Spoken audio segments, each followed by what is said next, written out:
Oh, it's time. Time to get radical. Viewer discretion is advised.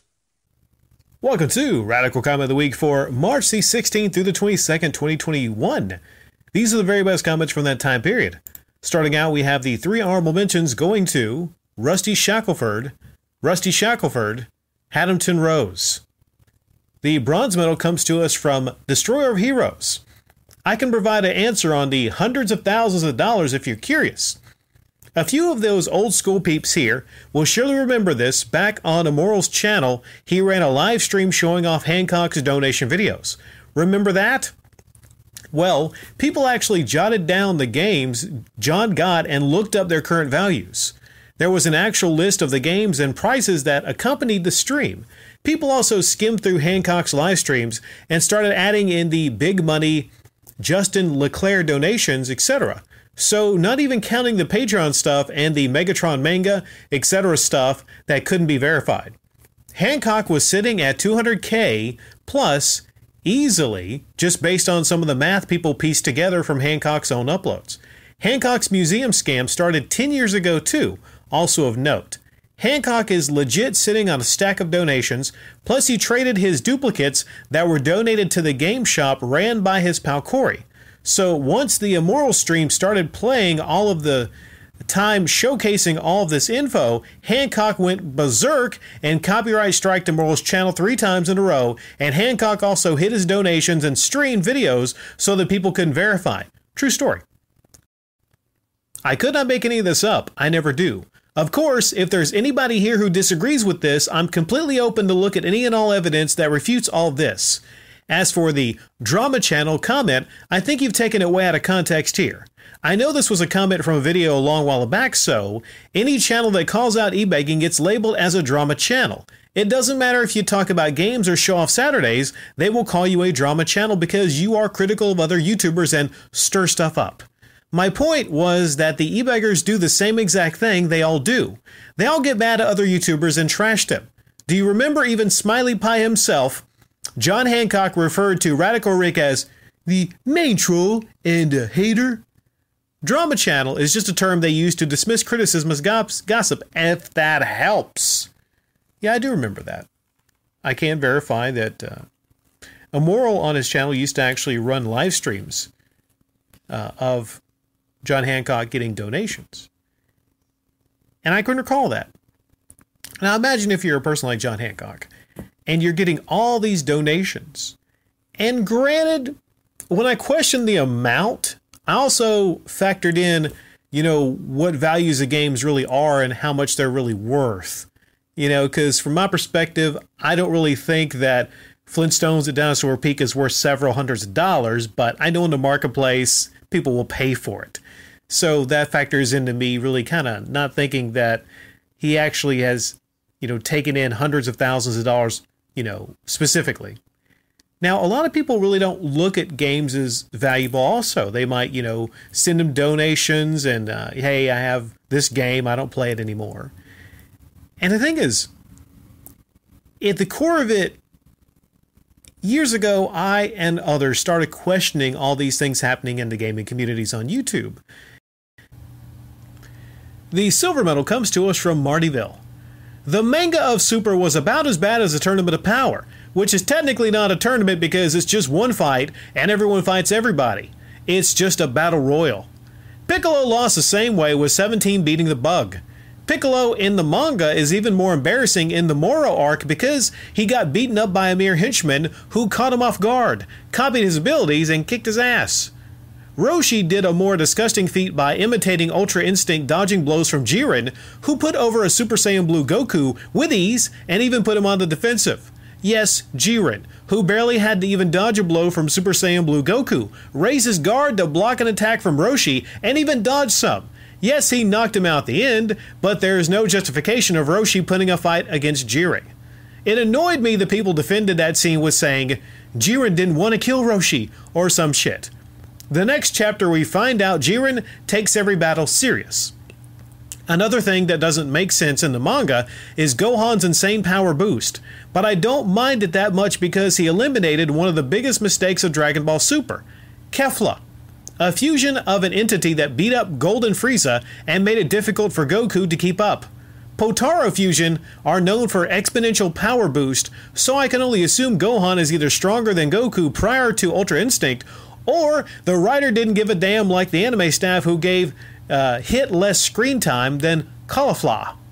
I really dislike these female Saiyans. One is a fangirl self-insert, the other is Broly with titas, and combined they are something that should not exist. I honestly believe that the real storyboard and script got mixed up with somebody's fan fiction. Master Roshi, even in Super, being as strong as he would, like I said before, is silly. I have to look this up. I don't have time to right now before I finish this, but I have to look up the manga scenes with Roshi fighting Jiren. Okay, that can't be anything else other than a joke scene, right? Where Jiren maybe just punches him with just a little bit of power.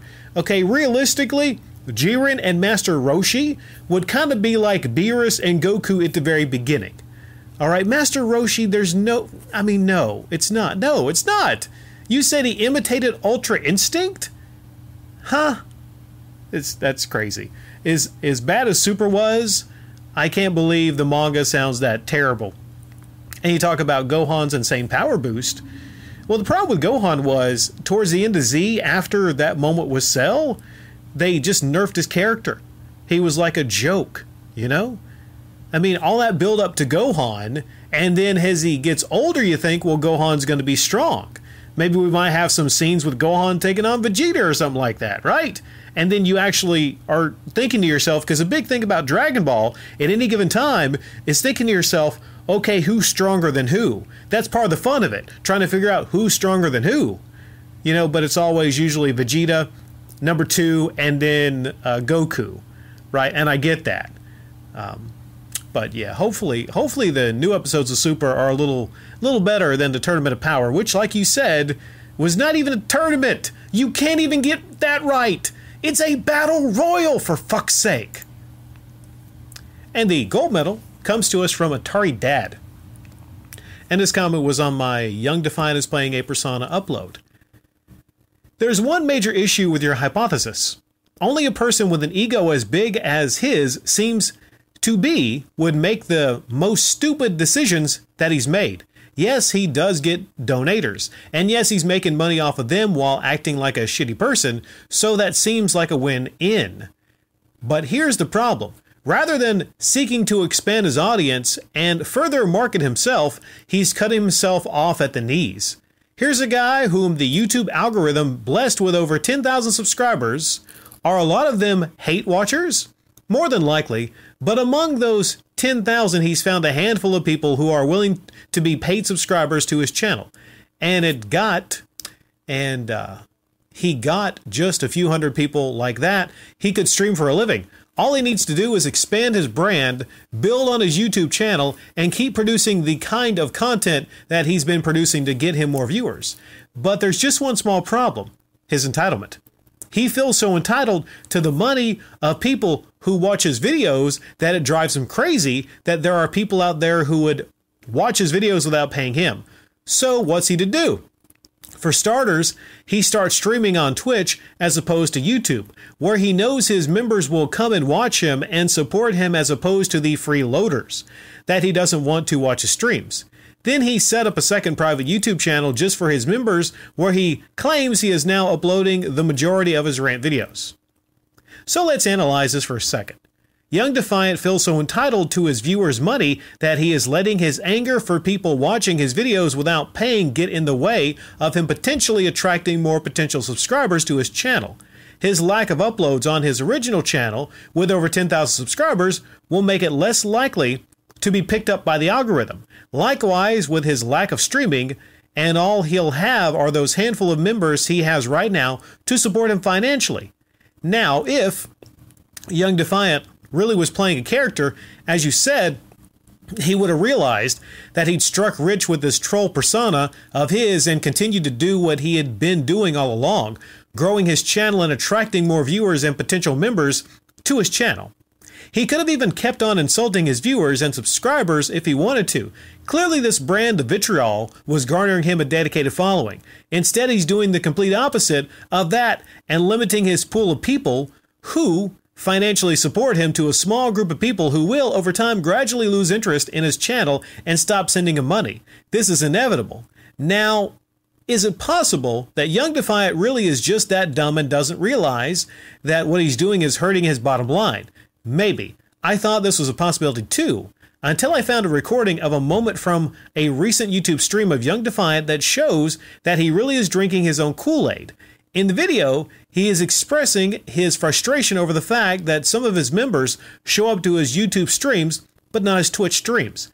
Eventually, he decides to ban one such member from his channel and announce that from now on, whenever he hosts a YouTube stream, if he sees any member of his YouTube channel stream whom has not been on his Twitch stream in a long time, he will automatically ban them. So not only has young Defiant limited any potential for growth of his audience by abandoning his YouTube channel, he is now actively reducing the number of people who financially support him. Maybe young Defiant did start off as a troll, but no troll would be throwing away money like this. I mean, what troll wouldn't want to get paid for trolling?